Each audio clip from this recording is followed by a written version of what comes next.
여러분, 우리나라에 사는 것이 되게 힘들지 않으세요? 저는 좀 힘든 것 같습니다. 왜냐하면 너무 빨라요. 모든 것이 너무 빠릅니다. 정신이 없어요.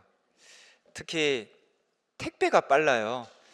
총알 배송, 새벽 배송, 퀵 서비스 이런 게 보편화되어 있습니다. 외국인들이 가장 빨리 배우는 우리나라 말이 뭐래요? 빨리빨리. 성질이 좀 급해요. 그래서 차를 몰다가도 앞차가 빨리 안 가면 1초를 못 기다리고 크락션을 울려대고 당장 마음이 불편해지고 화가 납니다. 밥도 참 빨리 드세요. 얼마나 빨리 드시는지. 제 주변 사람들도 보면 다 속식합니다. 저는 반밖에 안 먹었는데 벌써 밥 다 먹고 나갑니다. 빨리빨리 하면 좀 시원하죠. 또 좋은 면도 있겠지만 이 숙성이 잘 안 되어서 이런저런 문제도 생깁니다. 우리나라가 참 빨리 발전했잖아요. 그 덕에 이렇게 잘 살게도 되었지만 또 잘나는 사람이 많고 우리 청소년이 극심한 경쟁에 몰려 행복하지 않습니다. 그런 부작용도 있는 거예요. 빠름의 부정적인 면도 있는 겁니다. 조금은 천천히 해도 괜찮을 것 같아요. 좀 기다릴 줄 아는 느긋한 마음도 지니면 좋겠습니다. 이솝우화 중에 황금알을 낳는 거위 이야기가 있죠. 농부가 거위를 샀는데 신기하게도 날마다 황금알 한 개씩을 낳는 거예요. 농부는 그것을 팔아 부자가 되었습니다. 근데 가만히 생각해 보니 욕심이 났어요. 더 빨리 더 큰 부자가 되고 싶은 겁니다. 아마도 이 거위 뱃속에는 황금알이 가득 들어 있을 거야, 그렇게 여겨져서 더 빨리 부자가 되고 싶은 욕심에 그만 배를 갈랐는데 어찌 되었어요? 황금알은 커녕 내장만 있었습니다. 좀 기다려라, 너무 욕심내지 말고 좀 기다릴 줄 알아라 라는 정말 소중한 교훈을 주는 겁니다.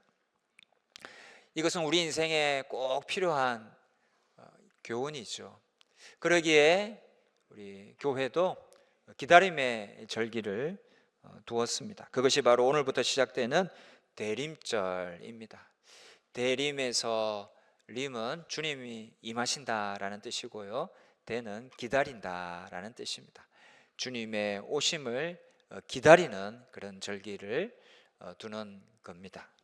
성경에 평생을 기다림으로 살아온 한 사람이 있습니다. 25절에 나오는 시몬입니다.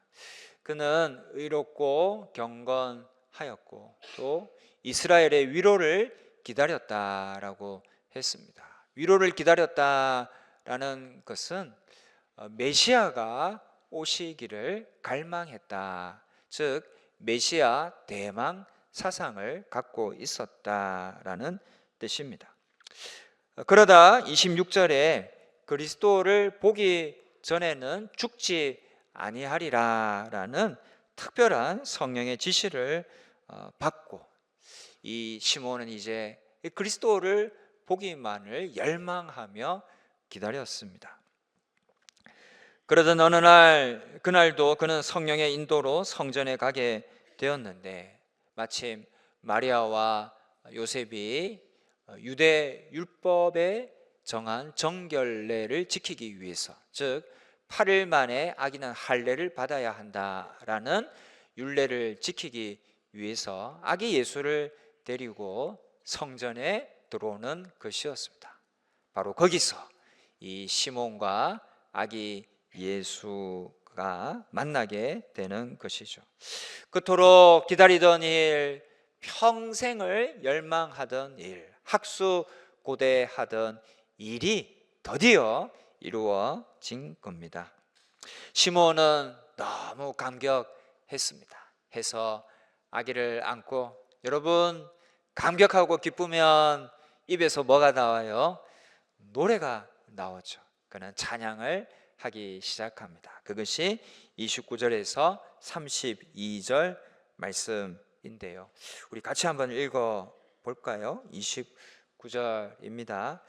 주제여, 이제는 말씀하신 대로 종을 평안히 놓아주시는도다.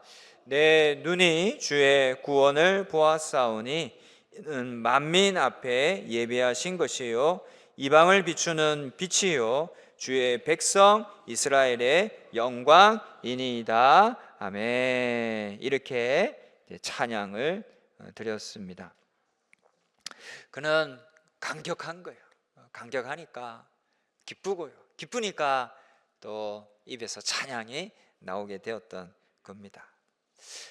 바로 이 장면을 그린 유명한 화가가 있는데 빛의 화가로 알려진 네덜란드의 렘브란트입니다. 그림을 보면 백발이 성성하고 긴 수염이 난 시몬이 반쯤 감은 눈으로 지그시 아기 예수님을 바라보고 있어요. 그의 표정에는 좀 감격과 또 놀라움이 묻어 있습니다.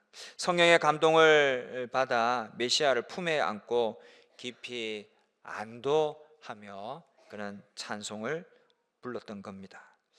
자신의 삶의 이유였던 예수님을 품에 안되 그림을 보시면 오른쪽 하단에 감이 꽉 붙들지 못하고 어떻게 안아요?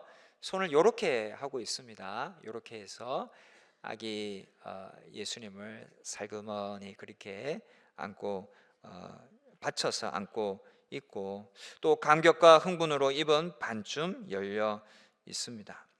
마침내 그의 평생의 소망, 평생을 기다렸던 그 일이 이루어진 것입니다. 시므온은 기다림의 사람이었습니다. 오랫동안 기다려왔던 그가 이제는 소원을 이루고 평안히 눈을 감을 수 있게 된 거예요. 그래서 29절에 주제여, 이제는 말씀하신 대로 종을 평안히 놓아주시는 도다. 주님, 이제 아기 예수님을 봤으니까 나는 죽어도 여한이 없습니다. 그렇게 노래한 겁니다.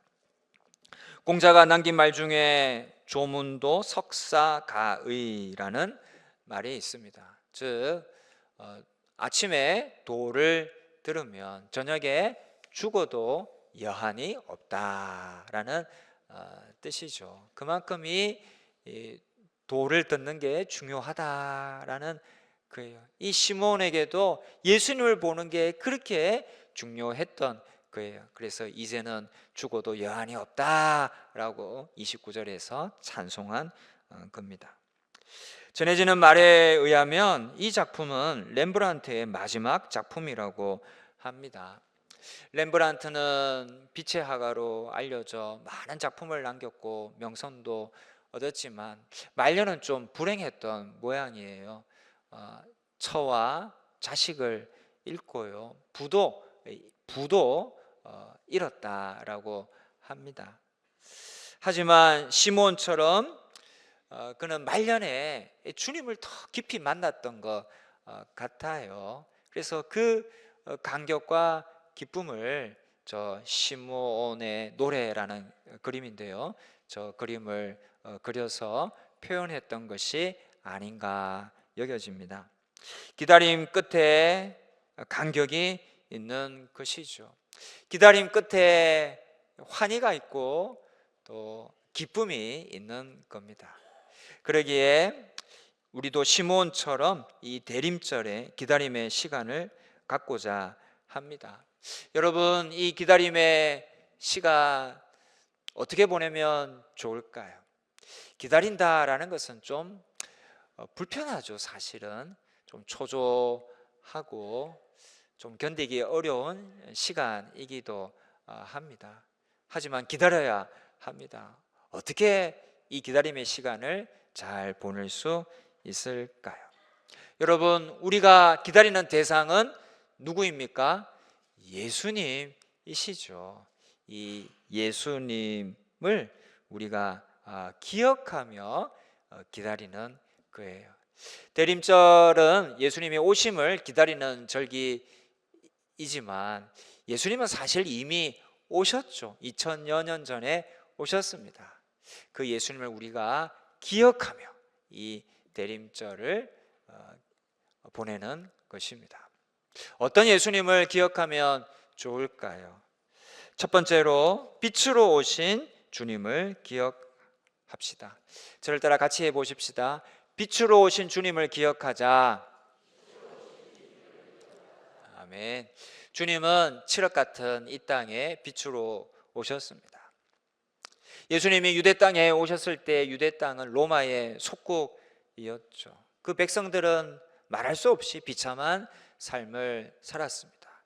그 땅에는 그 백성들에게 짙은 어둠이 드리워져 있었죠. 예수님은 그것을 밝히는, 그 어둠을 물러가게 하고 그 어둠을 밝히는 빛으로 이 세상에 오셨던 겁니다. 비단 유대 땅 그 백성들만이 아니라 온 세상에 빛을 비추시는 분으로 이 세상에 오셨던 그예요. 요한복음 1장 9절에 보면 같이 읽어보아요. 참빛 곧 세상에 와서 각 사람에게 비추는 빛이 있었나니. 저기서 말하는 빛이 누구일까요? 바로 예수님이십니다. 예수님이 빛으로 오셨던 그예요. 그리고 본문 32절도 그렇습니다. 같이 읽겠습니다. 이방을 비추는 빛이요 주의 백성 이스라엘의 영광이니이다. 아멘. 예수 그리스도는 바로 저 어둠을 밝히는 빛으로 이 세상에 오셨던 거예요. 여러분, 빛이 비추어지면 어둠이 물러가죠. 빛이 비추어지면 절망도 사라집니다. 내 마음이 환해집니다. 그리고 빛이 비추어지면 생기가 돋게 됩니다. 모든 식물은 빛을 받아야 살죠. 대부분의 식물은. 그리고 우리 인간도 마찬가지입니다. 우리 인간도 빛을 받아야 돼요. 여러분, 우리 내면에도 빛이 있다는 거 아십니까? 우리 심장이 어떻게 뛰나요? 그게 심장에서 스파크가 일어납니다. 빛이 있는 것이죠. 그 빛 덕분에 우리가 생명을 얻고 생명을 유지할 수가 있는 겁니다.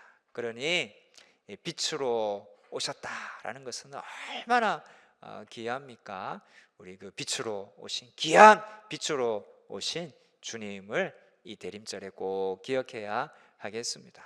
두 번째로 성육신 사건을 기억합시다. 그가 이 땅에 오셨다라는 것부터가 그 사실 자체만으로도 이거는 엄청난 사건입니다. 왜냐하면 하나님이 인간이 되셨기 때문이죠. 그것은 하늘이 땅에 내려와 맞닿았다라는 것입니다. 엄청난 일인 겁니다. 빌립보서 2장 6절에서 8절에 보면 그는 근본 하나님의 본체시나 하나님과 동등됨을 취할 것으로 여기지 아니하시고 오히려 자기를 비어 종의 형체를 가지사 사람들과 같이 되셨습니다. 하늘이 땅이 되었다라는 거예요. 그리고 그분은 자기를 낮추시고 죽기까지 복종하셔서 십자가에 죽으셨습니다.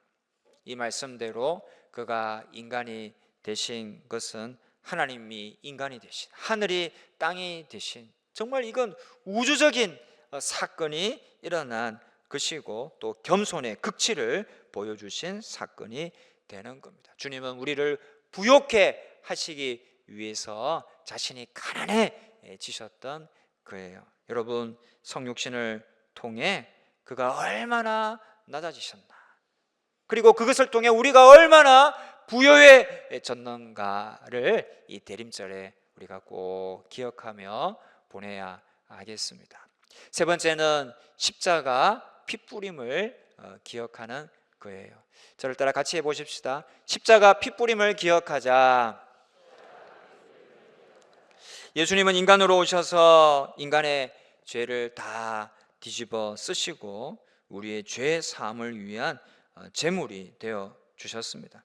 베드로전서 2장 24절에 친히 나무에 달려 그 몸으로 우리 죄를 담당하셨으니, 예수님이 십자가에 달려 피를 뿌려 주셨다라는 거예요. 이는 우리로 죄에 대하여 죽고라고 했습니다.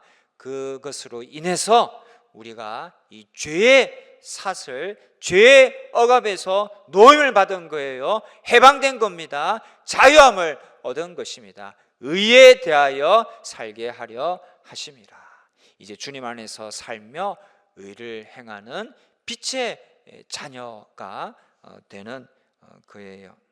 사탄의 종노릇 하는 데에서 예수 이름의 능력으로 자유한 백성이 된 것입니다. 또 예수님은 우리를 죄에서만 놓여 주신 것이 아니죠. 끝에 뭐라고 했나요? 우리 같이 읽겠습니다. 그가 채찍에 맞음으로 너희는 나음을 얻었나니. 아멘. 저것은 십자가 대속의 그 핏부림이 우리 육신의 건강에도 도움이 된다라는 말씀을 하신 거예요. 예수님은 우리의 죄짐만이 아니라 병의 짐까지 짊어지시고 십자가에서 피를 뿌려 주신 거예요. 그로 인해 우리가 죄 사함만 받을 뿐만이 아니라 우리 육신도 좀 더 강건하게 되는 줄로 믿습니다. 그 믿음 가지고 우리가 이 핏부림, 십자가에서 핏부림을 꼭 기억해야 하겠습니다. 그것은 마르지 않는 은혜의 셈이 될 것입니다. 네 번째로 부활을 기억하는 거예요. 그런 동안 부활하셔서 죽음의 권세를 깨뜨리셨어요. 어느 인간이 죽음의 권세를 이길 수가 있겠습니까? 아무도 없죠. 오직 한 분 예수 그리스도만이 무덤 죽음 권세를 깨뜨리시고 부활 성천하셔서 죽음을 이겨내신 거예요. 이 사실은 비단 우리가 육적 생명을 좀 연장받는다라는 것만을 의미하는 것이 아니라 우리도 예수님처럼 부활의 몸을 입고 하나님과 교제하며 살아가는 영생의 축복을 얻게 되었다라는 거예요. 여러분, 부활을 믿고 소망하며 살아갈 때에 우리도 주님과 교제하는 영생을 얻는 것입니다. 이 얼마나 놀라운 축복입니까? 그래서 우리는 이 주님의 부활 사건도 꼭 이 대림절에 기억해야 하는 거예요. 이러한 주님을 믿을 때 우리가 구원받습니다. 많고 많은 죄를 쌓아가는 우리가 무슨 수로 구원받을 수 있습니까? 우리가 뭔가 잘 한다고, 뭔가 의롭게 한다고 하는 일도요, 그게 알고 보면 죄이고 사망의 길인 경우가 얼마나 많습니까? 우리는 아무리 애쓰고 노력해도 도무지 구원받을 수 없는 죄인에 불과한 것이죠. 하지만 예수님 믿을 때, 나를 위해 피 뿌려주시고 부활하신 그 예수님 믿을 때에 우리가 구원받는 겁니다. 억만금을 주고도 세계 최고의 값보라도 얻을 수 없는 구원을 믿음으로 얻는 것이고, 바로 그 믿음을 우리가 갖도록 하기 위해서 예수님이 하나님이신데 이 땅에 성육신 하셨고 오셔서 생명의 말씀을 전해주셨고 많은 병자들을 치유해 주셨고, 그리고 우리의 죄를 담당하시고 십자가에 피 뿌려 죽으셨고 부활하셨던 겁니다. 그를 믿을 때 우리가 구원받을 뿐만 아니라 우리 마음의 평안도 얻고 또 육신도 보다 강건해지는 것이죠. 또한 그를 믿을 때 우리가 하나님의 자녀가 됩니다. 자녀가 되었다라는 것은 종이 아니다라는 거예요. 여러분, 종과 자녀의 차이가 무엇입니까? 종은요, 상속이 없습니다. 그러나 자녀는 상속받을 수 있는 거예요. 우리가 천국에 가면요, 하늘나라의 것을, 그 풍요로움과 영화로움을 다 상속받는 거예요. 그것을 누리며 사는 겁니다. 그리고 그 천국 소망을 가진 자는요, 이 세상에서도 보다 복된 또 풍성한 삶을 살아가게 되는 것이죠. 이것이 다 주님이 이미 오셨기 때문에 가능한 일입니다. 그러므로 우리 주님의 말씀과 그분의 행하신 일들, 특별히 제가 앞에서 말씀드린 네 가지를 꼭 기억하십시다. 그분으로 인해 우리가 얼마나 복을 받고 살게 되었는지 기억하며 또 감사하며 보내는 대림절 되시기를 주님의 이름으로 축복합니다. 여러분, 기다릴 줄 알아야 열매가 있습니다. 임신한 여인이 10개월 동안 기다릴 때 그 아기를 품에 안을 수가 있죠. 길고 어두운 겨울밤이지만 기다려야 찬란한 태양의 새벽을 맞이할 수가 있습니다. 봄에 수고하고 땀 흘리며 씨를 뿌리고 기다려야 가을에 풍성한 수확을 거둘 수 있습니다. 아브라함은 아들 이삭을 약속받고 25년이나 기다려서 이삭을 얻었고요. 이스라엘 백성들은 종되었던 애굽 땅에서 무려 400년을 기다렸습니다. 대나무는 뿌리를 내리는 데만 2년에서 5년이 걸린대요. 그 뒤에야 죽순이 나오고, 한번 죽순이 나오기 시작하면 하루에 50에서 80cm씩 자라 큰 대나무가 된다고 해요. 우리가 여름에 매미를 흔하게 보잖아요. 그런데 우리가 눈에 보는 그 매미는요, 이 보통 매미가 아니에요. 그 매미가 자그마치 땅 속에 애벌레로 7년간 있다라고 그래요. 7년 뒤에 이제 매미로 나오는 것입니다. 여러분, 초대교회 때 우리 교인들이 박해를 많이 받았죠. 그들은 신앙을 지키기 위해 지하 무덤 카타콤으로 들어갔습니다. 그곳에서 자그마치 300년을 지냈어요. 300년을 기다려서 마침내 종교의 신앙의 자유를 얻게 되었던 겁니다. 일이 이루어지기 위해 때로는 오랜 기다림이 필요한 겁니다. 그래서 우리는 좀 지루해도 어려워도 기다려야 하는 거예요. 특별히 이제 기억하면서 기다리는 겁니다. 그런데 기다림이 없다면 성취가 없습니다. 기다림이 없는 곳에는 기쁨도 감격도 없습니다.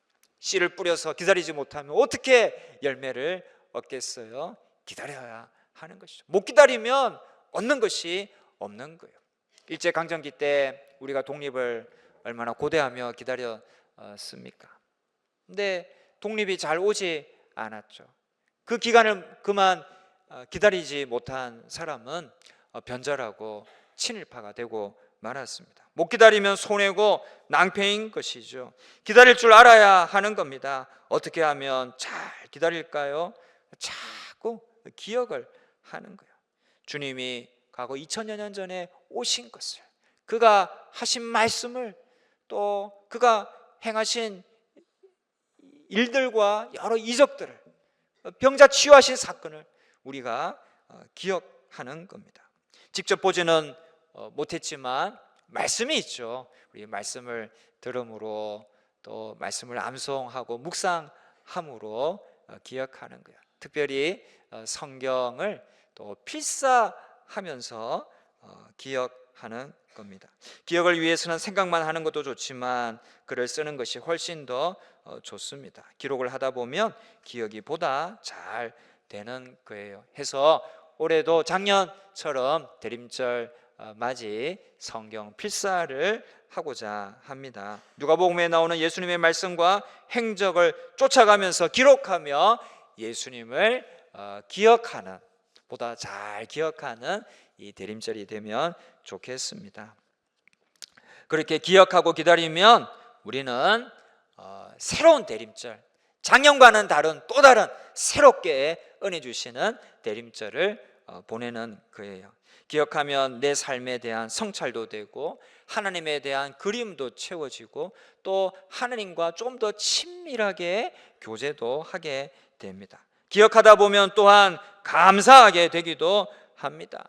옛적 일을 떠올려 보면 그게 다 감사로 느껴질 때가 참 많잖아요. 지나온 세월 우여곡절 험산줄령이 있었지만 하나님 은혜 덕에 그 어려운 시기를 지나왔구나 느껴져서 기억하면 이 감사의 고백이 자꾸 나오게 되는 겁니다.